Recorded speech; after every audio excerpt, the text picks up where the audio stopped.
కోనసీమ జిల్లా రామచంద్రపురంలో జాబ్ మేళా నిర్వహించడానికి రంగం సిద్ధమైంది. ఈ నెల 20న విఎస్ఎం కాలేజీలో జాబ్ మేళా నిర్వహించి 2000 మందికి ఉద్యోగ అవకాశాలు కల్పిస్తామని మంత్రి సుభాష్ తెలిపారు.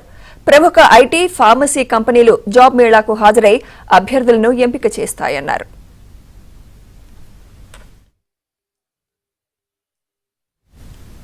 జాబ్ మేళాకు వచ్చే అభ్యర్థులు రామచంద్రపురం టీడీపీ కార్యాలయంలో పేర్లు నమోదు చేసుకోవాలని మంత్రి సుభాష్ సూచించారు. ఉద్యోగాల పేరుతో ఎవరైనా వసూళ్లకు పాల్పడితే తనకు ఫిర్యాదు చేయాలని సుభాష్ సూచించారు. 20వ తారీఖున వికాస ఆధ్వర్యంలో మెగా జాబ్ మేళా నిర్వహించడం జరుగుతూ ఉంది.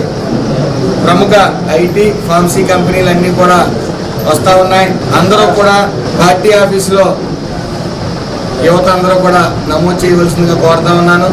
సుమారు 2000 జాబులు ఇవ్వడానికి అన్ని సర్వం సిద్ధం చేశాం. ఇందులో ఏ విధమైన అప్లికేషన్ ఫీజు కానీ ఏమీ లేవు. ఎవరైనా మీ వద్దకు వచ్చి నిరుద్యోగుల వద్దకు వచ్చి మీకు ఉద్యోగాలు ఇప్పిస్తాం, డబ్బులు ఇమ్మంటే మాత్రం వెను వెంటనే తెలియజేయవలసిందిగా కోరుతా ఉన్నాను.